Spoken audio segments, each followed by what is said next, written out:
ప్రభువైన యేసుక్రీస్తు శ్రేష్టమైన నామమును బట్టి प्रभु यीशु मसीह के श्रेष्ठ नाम से అందరికి వందనాలు। सबको जय मसीह की।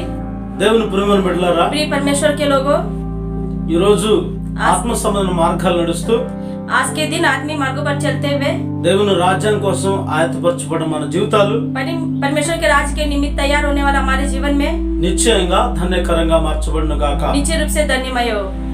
దేవుని ప్రియమైన బిడ్డలారా, प्रिय परमेश्वर के लोगों, దేవదేవుడు महान परमेश्वर ఎప్పుడూ తన ప్రజలతో స్నేహం చేయాలని కోరుకుంటాడు। हमेशा अपने अपने लोगों के संग मित्रता बनाने की इच्छा रखता है।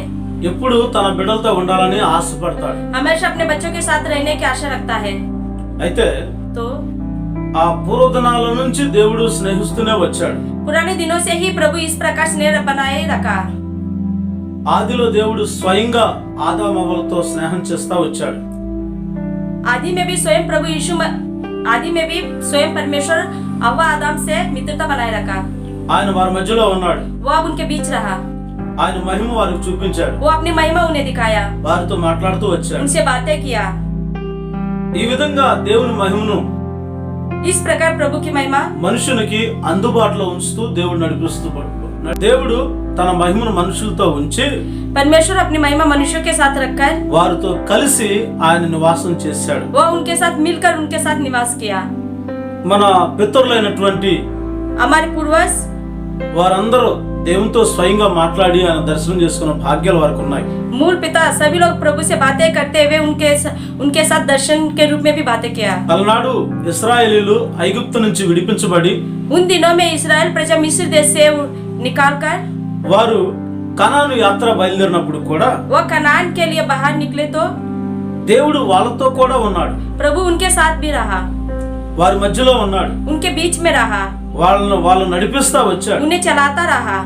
ఎలా వచ్చాడు దేవుడు, किस प्रकार से आया परमेश्वर, ఏ విధంగా వారితో ఉన్నాడు किस रीति से वह उनके साथ रहा అని మన వాక్యాన్ని పరిశోధన చేసినప్పుడు इस प्रकार जब हम वचन को स्पष्ट रूप से देखते हैं तो వాక్యంలో స్పష్టం చేయబడుతుంది। वचन में स्पष्ट रूप से लिखा गया है। నిర్గమకాండం 13వ అధ్యాయము निर्गमन की पुस्तक 13वां अध्याय 21-22 వాక్యాలు మనం చదివినప్పుడు 21 वचन और 22 को जब हम पढ़ते हैं तो ఒకసారి మనం చదువుదాం ఆ మాటను। और यहोवा उन्हें और यहोवा उन्हें दिन को मार्ग दिखाने के लिए दिन को मार्ग दिखाने के लिए मेघे के खंभे में मेघे के खंभे में और रात को उजाला देने के लिए उजाला देने के लिए आग के खंभे में आग की खंभे में होकर उनके आगे आगे चला करता था जिससे वे रात और दिन दोनों में चल सके। उसने ना तो बादल के खंभे को दिन में और ना आग के खंभे को रात में आग की खंभे के रात में लोगों को आगे से हटाया। Hallelujah hallelujah. దేవుని ప్రియమైన బిడ్డలారా, प्रिय परमेश्वर के विश्वासियों, ఇక్కడ వ్రాయబడిన మాట यहाँ पर क्या लिखा गया है? పగలు రాత్రి వాళ్ళు ప్రయాణం చేయాలని దేవుడు ఆశించాడు। रात और दिन उन्हें यात्रा करना है करके परमेश्वर इच्छा किया। పగలంతా ప్రయాణం చేసి చీకటి అయిపోయిన పడుకొని నిద్రపోమని కాదు, पूरी दिन भर यात्रा करके रात को तक कर सोना नहीं। అట్లా రాత్రులు ప్రయాణం చేయకుండా అనానుకూల పరిస్థితులు ఎదురవటం కాదు। इस प्रकार रात को बिना यात्रा किए रुकना नहीं, రాత్రి కూడా వాళ్ళు ప్రయాణం చేయాలని रात को भी उन्हें यात्रा करना चाहिए। దేవుడు చక్కని ఏర్పాట్లు చేశాడు। प्रभु एक अद्भुत रीति से उनके लिए सुविधा किया। యెహోవా త్రోవలో వారిని నడిపించటానికని यहोवा मार्ग में उन्हें चलाने के लिए పగటి వేళ మేఘస్తంభమును, दिन में मेघ के खंभे में, రాత్రి వేళ వెలుగుచుటకై అగ్ని స్తంభాన్ని వారికి ముందుగా ప్రభు నడుచుచూ వచ్చాను। और रात को उजाला देने के लिए आग के खंभे के रूप में उनके आगे चला। హల్లెలూయా। हालेलुया। దేవుడే స్వయంగా వాళ్ళని నడిపిస్తున్నాడు। प्रभु स्वयं ही उन्हें चलाया। పగలు భయంకరమైన ఎండ ఉంటుంది, दिन में भयंकर रूप से धूप रहता है। అలాంటి ఎండ వారికి తగలకుండా, ऐसी स्थिति में धूप उन्हें ना लगे, ఈ ఎండలో వారి నడక చాలా కష్టతరంగా ఉండిపోతుందని दिन में उनकी चलने की रीति जो है बहुत कठिन होगा करके దేవుడే స్వయంగా పగలు ఓ చల్లటి మేఘాన్ని వాళ్ళ మీద పెట్టాడు। परमेश्वर खुद ही दिन में एक मेघ के खंभे को उनके ऊपर रखा। ఆ విధంగా చల్లని మేఘం ఉండటం వల్ల इस प्रकार वो सुखमय देने वाला वो मेघ रहने के ఎంత कारण నడిచినప్పటికీ कितना भी क्यों ना चले వాళ్ళ శరీరంలో చెమట ఆ దుర్వాసన ఎలాంటిది లేకుండా వారు చాలా తాజాగా ఫ్రెష్ గా యాత్ర చేస్తూ ఉన్నారు. उनके शरीर में पसीने का बदबू मात्र नाम भी नहीं रहता था और वो अपनी यात्रा में आगे बढ़ते थे చాలా చల్లని మేఘము వారిని ఆవరిస్తూ వచ్చింది. क्योंकि एक जो सुखमय देने वाला मेघ उनके ऊपर था. అయితే రాత్రి వేళలో तो रात के समय ఆయన అగ్ని స్తంభాన్ని ఉంచాడు. आग के खंभे को रखा. ఆ అగ్ని వల్లే వాళ్ళ ఒక స్తంభం వాళ్ళు వెంబడిస్తూ వచ్చింది. अग्नि के रूप में वह एक खंभा उनके साथ साथ चला. అట్లా వారికి ముందుగా ఉండి इस प्रकार उनके आगे रहकर ముందుగా నడుచుచు వచ్చెను అని వ్రాయబడుతుంది. उनके आगे आगे चलकर आया करके लिखा गया है. Hallelujah hallelujah. ఈ విధంగా 6 లక్షల కాల్బలం కలిగి इस प्रकार 6 लाख बल प्राप्त करके అక్కడ ఉన్నటువంటి సైనికులే గాని वहाँ पर रहने वाले सैनिक ही ना हो, ఇంకా వృద్ధులు గాని वृद्धों, పిల్లలు గాని बच्चे हो, ఆ కుటుంబ సభ్యులే కాని कुटुंब सदस्य हो, ఇంచుమించు అవి లెక్క చూస్తే 20 లక్షల పైగా విశేష జనాన్ని ఆ దేవదేవుడు నడిపిస్తూ వస్తూ ఉన్నాడు. देखा जाए तो लगभग 20 लाख से भी ऊपर के लोगों को परमेश्वर उन्हें चलाता रहा. ఎలా నడిపిస్తున్నాడు? वो किस प्रकार चलाया? ఆయన రాత్రి వేళ ఆ అగ్ని స్తంభం అలా వెలిగిస్తూ ఉన్నాడు. वो रात के समय में आग के खंभे के रूप में उन्हें उजाला देता रहा. ఒక విధంగా చెప్పాలంటే एक रीति से बताया जाए तो వాళ్ళ మార్గాల్లో వాళ్ళ చెప్పులు అరిగిపోలేదంట. उनके मार्गों में उनके चप्पल भी नहीं दिसे. వాళ్ళ వేసుకున్న వస్త్రాలు వాసన కొట్టలేదంట. जो वस्त्र वो पहने हैं उनसे बदबू भी नहीं मारा. అట్లా వాళ్ళు ఎక్కడున్నారంటే ఈ రోజుల్లో మనం వాడుకున్నట్లుగా ఎయిర్ కండిషన్ ఏసీ వాడుకుంటాం కదా మనం. इस प्रकार वो कहाँ रहे? आज के दिन हम लोग एसी एयर कंडीशन यूज करते हैं. అలాంటి అనుభూతి అలనాడు కొన్ని వేల సంవత్సరాల క్రితమే దేవాది దేవుడు వారికి ఆ ఎయిర్ కండిషన్ లాగా ఉండి వారితో వాళ్ళని నడిపిస్తూ వచ్చాడు. ऐसी स्थिति में महान परमेश्वर कई वर्ष पूर्व एयर कंडीशन के रूप में उनके साथ रहकर उन्हें चलाया. లక్షల మందిని మార్గ మధ్యలో చక్కగా ఎయిర్ కండిషన్ పెట్టి నడిపిస్తా వచ్చాడు. लाखों लोगों को रास्ते में एयर कंडीशन रखकर उन्हें चलाया. అంత శ్రేష్టమైన విధానంలో ప్రభు నడిపిస్తా వచ్చాడు. कितनी श्रेष्ठ में मार्गों में उन्हें चलाया. హల్లెలూయా. हालेलुया. ఈ రోజు మన జీవిత చరిత్రలో కూడా आज के दिन हमारे जीवन चरित्र में भी ఆ మేఘమై ఉన్న ప్రభు, मेघ के रूप में रहने वाला प्रभु, ఆ అగ్ని స్తంభంలా ఉన్న ప్రభు, आग के खंभे के रूप में रहने वाला प्रभु, పగలు రాత్రులు నడిపిస్తున్న దేవదేవుడు, रात और दिन में चलाने वाला वो महान परमेश्वर ఈ రోజు ప్రస్తుత కాలం మనలో కూడా నడిపించాలని ఆశపడుతున్నాడు. आज प्रस्तुत रूप से हमें भी चलाने की आशा रख रहा है. ఈ విషయాన్ని यह विषय ఈ విషయాన్ని మనం గమనిస్తున్నప్పుడు जब इस बात को हम ध्यान देते हैं, ఈ మేఘం ద్వారా చాలా ఉపయోగం నడుస్తుంది. यह बादल के द्वारा कई प्रकार की उपयोगिता रहता है. రాత్రులు ఎంతో చల్లని వాతావరణం అనుగ్రహించబడుతుంది. रात को सुखमय वातावरण देता है. అయితే ఆ చల్లని వాతావరణమే అంత మాత్రం కాదు కానీ చక్కని వెలుగు కూడా ఆ అరణ్యంలో చక్కని వెలుగు దారి వాళ్ళకు చూపబడుతుంది. सिर्फ सुखमय वातावरण ही नहीं, वो उस वन में एक अद्भुत रूप से उजियाला रास्ता दिखाने वाला उजियाला भी दिखता था. హల్లెలూయా. हालेलुया. అంత మాత్రమే కాదు ప్రియులారా, सिर्फ यही नहीं प्रियो, ఆ రాత్రి వేళ ఆ వెలుగు దారి చూపించి रात में उजियाला उन्हें रास्ता दिखाते हुए పగల వేళ ఈ సూర్యుని యొక్క కాంతి వేడి వాళ్ళ మీద పడకుండాట్లుగా दिन में सूर्य की गर्मी उन पर ना गिरे వాళ్ళకి మేఘంలాగా చల్లని మేఘంలాగా వాళ్ళని ఆవరించి వచ్చింది. एक सुखमय मेघ के रूप में उनके ऊपर ठहरा వాళ్ళ रहा. ప్రయాణం అంతా శాంతియుతంగా నడిపించబడింది. उनकी जो पूरी यात्रा है शांतमय रूप से चला. ఆ మేఘం వారు నడిపించిన తీరది. वह मेघ इस रीति से उनको चलाया. ఇంకా ముందు ముందు వాళ్ళ యాత్రలో ఏం జరిగిందంటే ఆ మేఘం ద్వారా కలిగే ఉపయోగం ఏంటంటే और आगे आगे उनकी यात्रा में क्या हुआ और उसके मेघ के द्वारा उन्हें क्या उपयोग हुआ. నిర్గమకాండం 14వ అధ్యాయము 19-20 వాక్యాలు చదివినప్పుడు निर्गमन की पुस्तक 14 अध्याय 19 और 20 को जब हम पढ़ते हैं तो అక్కడ కొన్ని విషయాలు స్పష్టం చేయబడ్డాయి. वहाँ पर कुछ विषय स्पष्ट रूप से लिखा गया है. చదవండి. तब परमेश्वर का दूत तब परमेश्वर की दूत जो इस्राएली सेना के आगे आगे इस्राएली के सेना के आगे आगे चला करता था जाकर उनके पीछे उनका पीछे हो गया और बादल की कंबा उनके आगे से हटकर उनके पीछे जा ठहरा. इस प्रकार वह मिस्रियों की सेना और इस्राएलियों की सेना के बीच में आ गया और बादल और अंधकार तो था और अंधकार से भरा था, तो भी रात को उन्हें प्रकाश मिलता रहा और वे रात भर एक दूसरे के पास ना आए।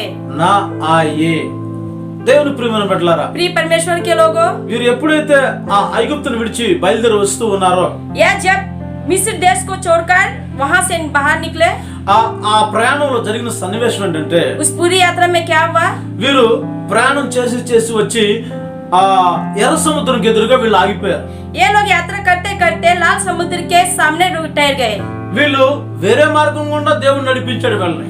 प्रभु इन्हें दूसरे मार्ग से तो लेके गए, అయితే ఈ ఎర్ర సముద్రం దగ్గరకు వచ్చి ఆగిపోయి, लेकिन ये लाल समुद्र के पास आकर रुककर వాళ్ళు ఇక అక్కడ ఆ రాత్రి ఆగిపోయారు। उस रात के समय वो वहीं पर रुक गए। వాళ్ళందరూ అలసిన దేహాలతో అక్కడ ఉన్నప్పుడు, वे सब थके हुए शरीरों में से वहां पर जब रुके, ఇంతలోగా జరిగిన సంఘటన इतने में क्या हुआ? చాలా దూరం నుంచి ఫరో యొక్క రథాలు అవి వెంటాడుతూ వస్తూ ఉన్నాయి। बहुत दूर से मिस्रियों राजा की सेना उनका पीछा करते हुए आया। ఇంచుమించు 600 ఇనుప రథాలు వేసుకొని వాడు వస్తున్నాడు। लगभग 600 लोहे के रथ को धारण करके वे लोग आए। వాళ్ళు చాలా తీవ్రంగా అక్కడికి ప్రయాణం చేస్తూ అక్కడికి సమీపించారు। बहुत तेज गति से वो अपनी यात्रा को आगे बढ़ाते हुए उनके समीप पहुंचे। ఈ విషయం చూసిన ఇశ్రాయేలీయుల్లో, इस विषय को देखने वाले इस्राएली प्रजा భయంకరమైన కలవరం రేగింది। भयंकर रूप से डर गए। ఆ యాత్రలో అక్కడి నుంచి బయలుదేరి వచ్చిన వాళ్ళలో, उस यात्रा से वहां से निकलकर आने वाले ఈ దేవుని ప్రజలతో కలిసి ఆ ఐగుప్తులు కూడా కొంత మిశ్రిత జనం కూడా వీళ్ళతో వచ్చింది। प्रभु की प्रजाओं में से मिस्री प्रजा में से कुछ लोग मिलकर इनके साथ आया। ఆ వచ్చిన ఆ మిశ్రిత జనాన్ని బట్టి, मिस्र से आए ये लोग, వాళ్ళు ఆ కలగా పొలగం కలిగినటువంటి ఆ ప్రజలను బట్టి, घबराए हुए उन लोगों को देखकर ఏం జరిగిందంటే, क्या हुआ? వాళ్ళు అంటారు, वो लोग बोलते हैं, అరే అనవసరంగా మోసే మాట అన్నాము, अरे हम लोग काम का मूसा की बात सुने, ఇప్పుడు మనం ప్రయాణం అని చెప్పి ఇక ప్రయాణం చేసి ఇప్పుడు ఎర్ర సముద్రం మనకు ఎదురుగా ఉంది, अब हम लोग यात्रा करके आ गए लेकिन लाल समुद्र हमारे सामने है, ఇప్పుడు మనం ఏం చేయాలి? अब हम क्या करें? మనకు అక్కడ సమాధిలో ఇక్కడ తీసుకొచ్చాడు, वहाँ समाधि नहीं करके हम लोग को यहाँ पर लेके आ गए। ఇక్కడ మనం జరిగే సన్నివేశం ఏంటి? यहाँ पर क्या होगा? ముందు మనం సముద్రంలో మనం నశించిపోతాము, समुद्र में हम लोग नाश हो जाएंगे। వెనకెళ్దామంటే అక్కడ ఐగుప్తు సైన్యం అంతా వచ్చేస్తుంది, पीछे जाने के लिए सोचेंगे तो पीछे भी मिस्री सेना है। ఈ భయంకరమైన సన్నివేశంలో మనం నష్టమైపోతాం। इस भयंकर सानिध्य में हम लोग पैसे पूरी तरह से नाश हो जाएंगे। మనం ఎందుకు వచ్చిన కూడా మనం వెళ్ళి వాళ్ళకి మనం లోపడిపోతాం। कुछ लोग बोलते हैं क्या हुआ, चलो हम लोग वापस जाकर उनके अधीन हो जाएंगे అని వాళ్ళు ఆలోచన చేస్తున్న సందర్భాల్లో, इस प्रकार जब वो विचार करते हैं तो उस संदर्भ में అప్పుడు జరిగిన విషయం ఏంటంటే, तो उस समय क्या होता है? దేవదేవుడు అక్కడ పనిచేస్తాడు। महान परमेश्वर वहाँ काम करता है। ఏదైతే రాత్రి వేళల్లో మేఘస్తంభంగా పనిచేయించిందో, जो रात के समय आग के खंभे के रूप में काम किया, ఆ మేఘస్తంభం ఈ ఇశ్రాయేలు వెనక వైపు వచ్చేసింది। वह मेघ का खंभा इस्राएल के पीछे आ गया। ఎప్పుడైతే ఆ మేఘస్తంభం అవతలకి వచ్చిందో, जैसे वो मेघ का खंभा पीछे हो गया, ఈ స్తంభం ఆ వచ్చే ఫరో సైన్యాన్ని ఆపివేసింది। यह खंभा जो मिस्रियों की सेना आ रहा था उन्हें रोक दिया। ఈ మేఘం వాళ్ళని ఆపేసింది। यह मेघ उन्हें रोका है। అయితే ఆ అగ్ని స్తంభం ఇజ్రాయెల్ ప్రజలందరికీ చక్కగా వెలుగునిచ్చింది। वह आग का खंभा इस्राएल प्रजा को उजाला देता रहा। వాళ్ళని వెంబడిస్తూ తరుకుంటూ వస్తున్నటువంటి ఆ యుద్ధ రథాలను ఆపి వాళ్ళకి మధ్యలో నిలిచింది। इनको भगाते हुए लेकर आ रहे थे उनके बीच में रुककर इस्राएली मिस्री प्रजा के बीच में रुककर मिस्री सेना को रोका।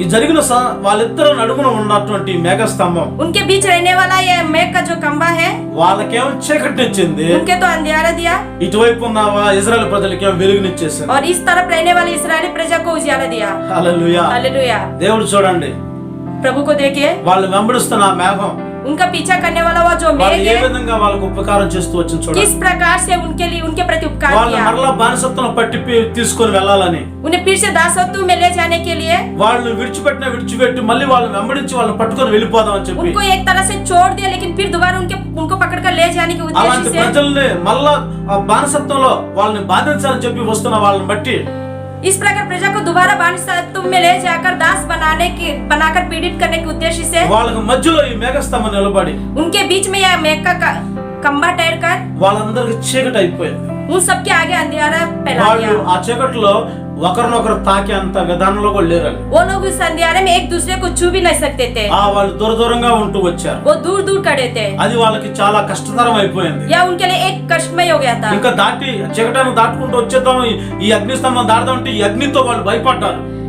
अंधेरे को पार करके आग के सामने आएंगे करके वो सोचे, लेकिन इस आग के खंबे से वो लोग डर गए। అయితే ఈ అగ్నిస్తంభం దేవుని ప్రజలకు వెలుగునిస్తా వచ్చారు. लेकिन ये आग का खंबा जो है प्रभु के प्रजा के लिए एक उजाला देता रहा। ఈ యొక్క ఆశ్చర్యమైన సంగతిని చూసి ये आश्चर्यचकित काम को देखकर ఎర్ర సముద్రం దాటేటువంటి ఎర్ర సముద్రం దగ్గర దరినున్న నిలిచినటువంటి ఆ ఇశ్రాయేల్ ప్రజలు చాలా దేవుని మహిమపరిచారు. लाल समुद्र के किनारे खड़े रहने वाले वह इस्राएली प्रजा प्रभु की महिमा करने लगे। వాళ్ళు ఎంత ప్రయత్నం చేసినా ఎంత మాత్రం వాళ్ళు దాటి రావడానికి వీలేకుండా పోయింది. वे कितनी चाहे कितनी कोशिश क्यों ना करे, लेकिन वो लोग वहां से आ ही नहीं पाए। జరిగిన సంగతి ఏంటంటే क्या हुआ है? దైవజనుడు మోషే ప్రార్థన చేస్తున్నాడు. भविष्यद्वक्ता मूसा प्रार्थना करता है। వెంటనే దేవదేవుడు అద్భుతం చేశాడు.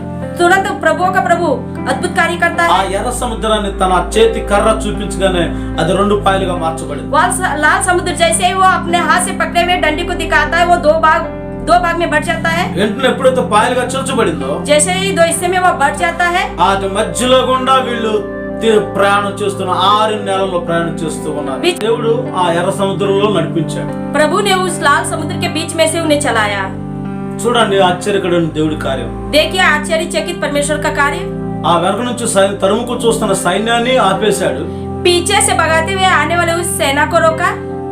ఆయన ముందు ఆ ఎర్ర సముద్రాన్ని పాయలు చేశాడు. उनके आगे लाल समुद्र को 2 भागों में बांटा।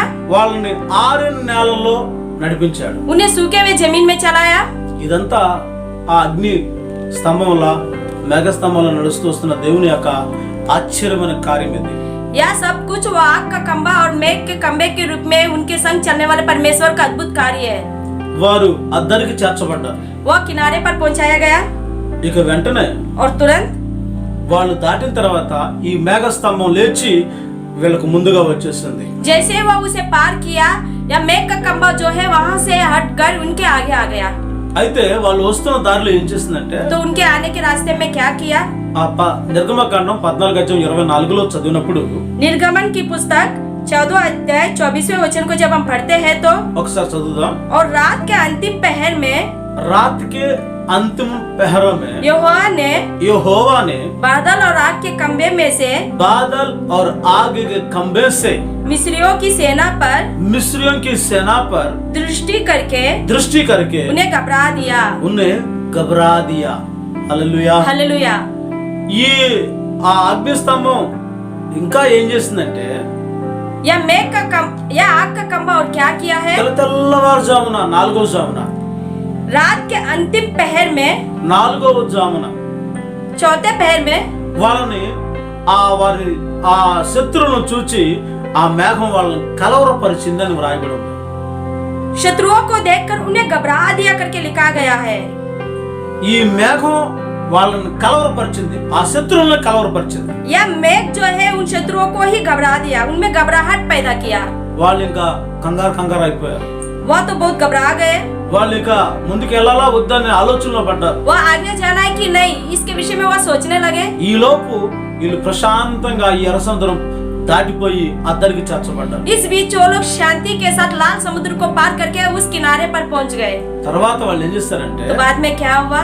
ఆ కలవరం చెందిన వాళ్ళు घबराई हुए वह सेना వాళ్ళు అయినా ఇంకా మండిపడుతూ వెళ్ళని వాళ్ళు దాటిపోయారు, మనం కూడా దాటామని చెప్పి వాళ్ళు కూడా బయలుదేరారు. फिर भी वो लोग वही लोग तो लाल समुद्र को पार किए, हम लोग भी पार करेंगे करके आगे ఈ निकल ఆశ్చర్యాన్ని మనం కూడా పొందుదాం ఆశపడ్డారు. इस आश्चर्य काम को हम भी देखेंगे करके वो लोग మన आशा మధ్య కూడా ఈ किए। ఎర్ర సముద్రం పాయలుగా చేర్చబడి ఇది ప్రాకారం నిలబడి మధ్యలో దారిచ్చింది అనుకుంటున్నారు.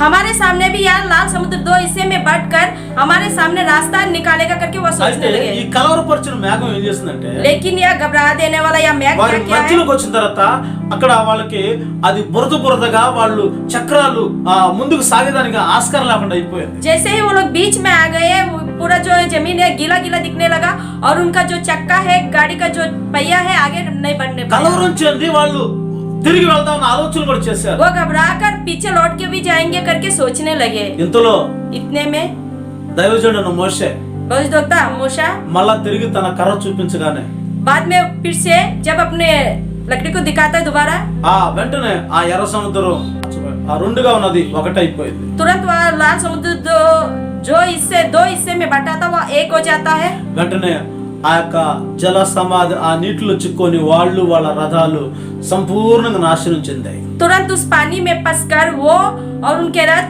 पूरा नाश हो जाता है। 600 యుద్ధ రథాలన్నీ ఇనప రథాలన్నీ వాటిలో నాశనం అయిపోయాయి. 600 युद्ध में पूरे रथ नाश हो जाता है। పూర్తిగా ఫరో యొక్క బలం అంతా ఎర్ర సముద్రంలో జల సమాధి చేయబడింది. पूर्ण रूप से मिस्र के राजा का जो बल है लाल समुद्र में दफनाया जाता है। అంటే అర్థం ఏంటంటే ఒక దేశానికి సైన్యం, గుర్రాలు, మారణాయుధాలు ఇవన్నీ ఆ దేశానికి బలంగా ఉంటాయి. इसका अर्थ क्या है? एक देश का सैनिक सवारी रथ जो है उस देश के लिए एक बल और शक्ति के అయితే ఆ ఐగుప్తు బలం అంతటినే దేవుడు జల సమాధి చేసేసాడు. तो मिस्रियों का पूरा बल जो है परमेश्वर ने उन्हें उनका जल समाधि बनाता है। తెల్లవారు చూస్తే వాళ్ళ శవాలన్నీ ఆ ఎర్ర సముద్రం యొక్క ఒడ్డుకొచ్చి పడ్డాయి. सुबह सुबह जब देखते हैं तो उनका पूरा जो शव है लाल समुद्र के किनारे पर आ जाता है। చూడండి దేవుని ప్రియమైన బిడ్డలారా, देखिए प्रिय परमेश्वर के लोगों, ఆ మేఘం వాళ్ళతో ఉన్నది. वह मेघ उनके साथ रहा, ఆయన बिడ్డలకి జయం ఇచ్చింది. उनके बच्चों को जय दिया। విరోధంగా వాళ్ళ మీద పగా ప్రతీకారం తీర్చుకోవడానికి వాళ్ళకి నాశనం కలుగు చేశారు. उनके विरोध में जो आए हैं उन्हें नाश दिया, వాళ్ళని కలవరపరిచింది. उन्हें घबरा दिया, వాళ్ళ దారిలో వాళ్ళని ఆపివేసింది. मार्ग में उन्हें रोका। ఎన్నో రకాలుగా ఆ మేఘం వాళ్ళతో వాళ్ళకి చీకటి కలుగు చేసింది. कई प्रकार से मेघ उनके सामने अंधेरा पैदा किया, వాళ్ళు ముందుకు రావడానికి లేకుండా చేసింది. वो आगे ना आ सके इसके सारा रास्ता बंद किया। దేవుని ప్రియమైన బిడ్డలారా, प्रिय परमेश्वर के लोगों, ఈ రోజు కూడా మన దేవుడు आज के दिन हमारे प्रभु అలనాడు ఇశ్రాయేలు ప్రజలను ఏ విధంగా అగ్ని మేఘ స్తంభంలో నడిపిస్తూ వచ్చాడో, उन दिनों में जिस प्रकार इस्राएली प्रजा को परमेश्वर ने आग और मेघ के खंभे के बीच में से चलाकर लाया, ఈ రోజు కూడా మనల్ని కూడా ఆయన నడిపించాలని ఆశపడుతున్నాడు. आज के दिन हमें भी उसी प्रकार चलाने की आशा वो रखता है। మనల్ని వెంబడిస్తున్న ఏ శత్రువును చూసి మనం భయపడాల్సిన పని లేదు. हमारे पीछे करने वाले चाहे कोई भी शत्रु क्यों ना हो, उन्हें देखकर नहीं डरना चाहिए। వాళ్ళు అనుకున్నారు वो क्या सोचते हैं? ఎర్ర సముద్రం మన ఎదురుగా ఉంది, लाल समुद्र हमारे सामने है, వెనకాల చూస్తే శత్రు సైన్యం ఉంది, पीछे शत्रु सेना है, ముందు గొయ్య వెనక నుయ్యి అన్నట్టు అయిపోయింది. सामने काई पीछे कुआं है। అలాంటి పరిస్థితుల్లో కూడా దేవదేవుడు ऐसी स्थिति में भी प्रभु का प्रभु మేఘ స్తంభంగా అగ్ని మేఘ స్తంభంగా ఉండి ఆయన వాళ్ళకి సహాయం చేస్తా मेघ వచ్చాడు. के खंभे के रूप में रहकर, आग के खंभे के रूप में रहकर उनकी सहायता करता ఆ है। దేవుడు నేటికి సజీవుడిగా మన మధ్య ఉన్నాడు. वो परमेश्वर आज भी सजीव के रूप में हमारे बीच మనల్ని में है। వెంబడిస్తున్న వాళ్ళు, మనల్ని తరిమి కొడుతున్న శత్రువులు ఎలాంటి వారైనా వారిని ఆయన మేఘస్తంభంగా ఉండి ఆయన వాళ్ళని పగ తీర్చుకోగలడు. हमारे पीछे करते हुए, हमें भगाते हुए मारने वाले हर शत्रु चाहे कोई भी क्यों ना हो, परमेश्वर मेघ के खंभे के మన रूप में మార్గాలతో रहकर దారి చూపగలం దేవుడై ఉన్నాడు. हमारे पूरे मार्गों में वो रास्ता दिखाने वाला परमेश्वर है। హల్లెలూయా. हालेलुया। అందుకని అపోస్తలుడైన పౌలు इसलिए प्रेरित पौलुस కొరింథీయులకు వ్రాస్తూ ఆ మొదటి పత్రికలో ఏం చెప్తున్నాడంటే, कुरिन्थियों की पहली पुस्तक में वो क्या बोलता है? ఆ 10వ అధ్యాయము మొదటి వాక్యం మనం చదువుకుందాం. 10वां अध्याय पहले वचन को देखते हैं तो వాళ్ళకు ఒక విషయాన్ని స్పష్టం చేస్తూ ఉన్నాడు. वहाँ पर एक विषय को स्पष्ट रूप से बताता है। చదువుదాము. हे भाइयों, हे भाइयों, मैं नहीं चाहता कि मैं नहीं चाहता कि तुम इस बात से अनजान रहो कि हमारे सब बाप दादे हमारे सब बाप दादो बादल के नीचे थे और सबके साथ समुद्र के बीच से पार हो गया है। हालेलुया। हालेलुया। సహోదరులారా, प्रियो, ఈ సంగతి తెలియకుండా నాకు ఇష్టం లేదు. यह विषय आप ना जानो, इस बात की मुझे इच्छा नहीं है। ఒక సంగతి మీరు గుర్తు చేసుకోండి. आप लोग एक बात को स्मरण रखें, చాలా మంచి సంగతి అది. यह एक बहुत अच्छा विषय है। ఇది మీకు చెప్పడానికి నేను కూడా చాలా సంతోషిస్తున్నాను. ये मैं आपको बताने के लिए बहुत खुश हो रहा हूँ। ఏంటి ఆ విషయం అంటే, वो विषय क्या है? మన పితరులందరూ మేఘ స్తంభము క్రింద నుండి हमारे बाप दादे पूरे बादल के नीचे थे, వాళ్ళ మీద ఒక మేఘం వెంటాడుతూ వచ్చింది. उनके ऊपर एक मेघ जो है उनके पीछा करता हुआ आया। వాళ్ళ మీద ఒక మేఘం వాళ్ళతో కూడా వచ్చింది. उनके ऊपर एक मेघ उनके साथ चला। మేఘం కింద వాళ్ళు ఉన్నారు, मेघ के नीचे वो लोग थे, వారందరూ సముద్రంలో నడిచిపోయారు. वो सब समुद्र के बीच में से चलकर गए। హల్లెలూయా. हालेलुया। ఆ మేఘం వాళ్ళ మీద ఉండి వాళ్ళని సముద్రంలో కూడా చక్కగా నడిపించదని పౌలు ఈ విషయాన్ని గుర్తు చేస్తూ ఉన్నాడు. वो बादल उनके ऊपर भी रहकर उन्हें समुद्र के बीच में से भी चलाया करके पौलुस उन्हें स्मरण दिलाता है। దేవుని ప్రియమైన బిడ్డలారా, प्रिय परमेश्वर के लोगों, మనం ఏ స్థలంలో ఎక్కడికి వెళ్ళినా ఆయన మేఘం మన మీద ఉండి మనం కాపుదలు ఇస్తుంది. हम चाहे किसी भी स्थान में कहीं भी क्यों ना जाए, उनका मेघ जो है हमारे ऊपर रहकर हमारी रखवाली करेगा। ఒక విశ్వాసి తల్లి యొక్క సాక్ష్యాన్ని నేను చెప్పగలను. एक विश्वासी माता की गवाही बता सकता हूँ। ప్రార్థన చేసే కుటుంబం, प्रार्थना में जीवन बिताने वाला परिवार है, నిర్దోషమైన మార్గంలో నడుస్తూ ఉన్నారు. निर्दोषता के मार्ग में चलने वाले हैं। వాళ్ళు ఎప్పుడు పడుకునేటప్పుడు రాత్రులు ప్రార్థన वो చేస్తారు. हमेशा सोते समय भी रात्रि के समय प्रार्थना करते हैं। ప్రభా, మా నివాసం మీద మీ కాపుదలు ఉంచండి. हे प्रभु, हमारे निवास के ऊपर तू अपने रखवाली बनाए रख। దొంగల భయం నుంచి, चोरों के भय से, దుష్ట ప్రాణుల భయం నుంచి మమ్మల్ని కాపాడండి, दुष्ट लोगों के भय से हमें बचा అని ప్రార్థన చేసుకుని వాళ్ళు పండుకుంటారు. इस प्रकार वे प्रार्थना करके सोते थे।